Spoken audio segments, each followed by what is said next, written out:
કયું શાક બનાવ્યું મમ્મી? સીઝનનું પહેલું કંકોડાનું શાક બનાવ્યું આજે. કંકોડાનું શાક એકદમ મસ્ત લાગે. ચોમાસું આવ્યું જોઈએ એમ? હા, ચોમાસામાં જ મળે એટલે જ ને. મસ્ત દેખાયો. મસ્ત દેખાય. મસ્ત બન્યું. શી રીતે બનાવ્યું? એડ શીખવાડો તેમ એનું આજે સીઝનના પહેલા કંકોડાનું શાક બનાવવાનું. એવું? હા, સીઝન આવી જાય કંકોડાની? હા, કંકોડાની. ચોમાસું આવે ને વરસાદ પડે ને પછી કંકોડા બે મસ્ત વેલો હોય એનો. આજે હું કંકોડાનું શાક બનાવવાની. તે તૈયાર કરી દીધો ધોઈને હવે સમારી દઉં. બધા આમ છોલતા હોય પણ આપણે છોલતા નહીં. છોલ્યા વગર જ બનાવી દઈએ. ખાલી આમ પતલા પતલા સમારવાના અને આવા કૂણા કૂણા વેણીને લાવવાના. મસ્ત શાક લાગે અને બહુ આ તો ફાયદાકારક છે કંકોડા તો. સમારી લો તો. હા, સમાર દો. સમારી દીધા? હા, મસ્ત સમાર દીધું. 2 ડોકલી તેલ લઈ લઈએ. કંકોડા શાકમાં હોય ને તેલ થોડું જોવાય એમ એટલે 2.5 ડોકલી લીધું મેં. ગેસ ચાલુ કરી દઈએ. તેલ ગરમ થાય એટલે આપણે એનો મસાલો બનાવી દઈએ.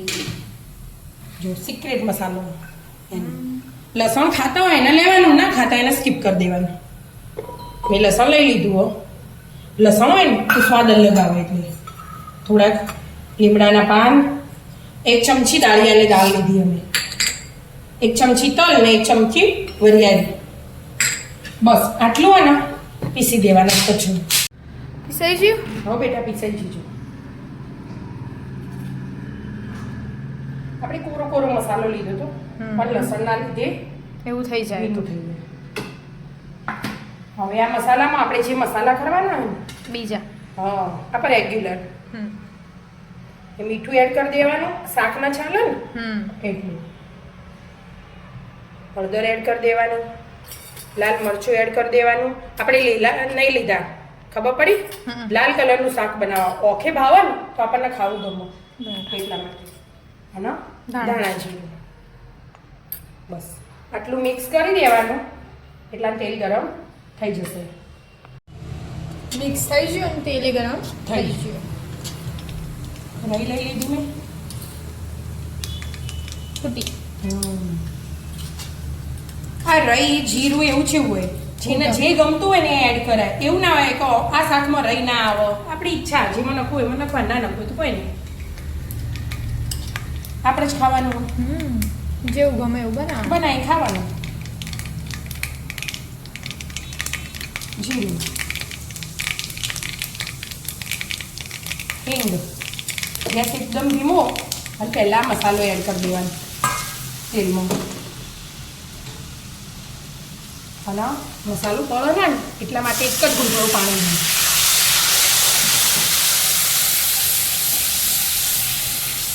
તેલ છૂટ્યું એટલે મસાલો બળો ના એટલા માટે જ પાણી આવે. એટલા માટે મસ્ત થઈ ગયો મસાલો. મસાલો ચડી ગયો લસણ ને બધું. હવે આ કંકોડા સમાર્યા ને મસ્ત ઝીણા ઝીણા એ એડ કરી દેવાના બધા. બરાબર બધું મિક્સ કરવાનું એટલે મસાલો કંકોડા બધું સરખું સેટ થઈ જાય. આ સાદું સિમ્પલ શાક કહેવાય એનું. હવે ધીમા ગેસે ચડવા દેવાનું. આ કૂણા કૂણા લઈએ ને ફટતી લઈને ચડી જાય. થોડા કડક લઈએ ને વાર થાય. હજી શરૂઆત એટલે કૂણા કૂણા મસ્ત મળે. જો બધા મસાલો મિક્સ થઈ ગયો. આ તો એક જ રીતે બનાવે. કેટલી રીતે બને? જેટલી એ રીતે બને. આપણે ભરેલા બનાવીએ પછી ભરેલાનો વિડીયો બનાવીશું. હવે ઘણી વાર ઢોકી દેવાનું અને એના ઉપર થોડું પાણી મૂકી દેવાનું. અંદર નહીં રેડવાનું, ઉપર મૂકી દેવાનું એટલે એનું ઉપરથી વરાળ બની નીચે પડે. બરાબર. એટલે મસાલો બને અને મસ્ત ચડી જાય. અને ભરેલા વાળો વિડીયો જોવા તો કોમેન્ટ કરજો મિત્રો. ભરેલા કેવી રીતે બનાવો એ પણ કહીશું. ચડી રહી હશે મમ્મી? હવે જો પાણી ઉપર બધું બળી ગયું 2-3 વાર મેં હલાવી શાક. આ શાક હલાય કરવું પડે. 2-5 મિનિટ થાય ને તરત હલાવવું પડે. મિક્સ કરતું રહેવું પડે. હા, મિક્સ કરવું પડે. જો ચડી ગયું ને એકદમ ઓછું થઈ ગયું છે. બાંધી ગયું એટલે ચડી ગયું. હવે ધાણા જીરું આપણે એડ કર્યું. કશું નખવાનું જરૂર નહીં. લીલા ધાણા નાખી દેવાના. નખવા હોય તો નખવાના. લીલા ધાણા ના નખો તો એ ચાલે. ચમટી આ લીલું શાક હોય ને એટલે તો આવી જાઓ મિત્રો મસ્ત મજાના સાદું સિમ્પલ કંકોડાનું શાક ખાવા. મિત્રો અમારા વિડીયો ગમતા હોય તો લાઈક શેર અને સબસ્ક્રાઇબ કરજો. રાધે રાધે.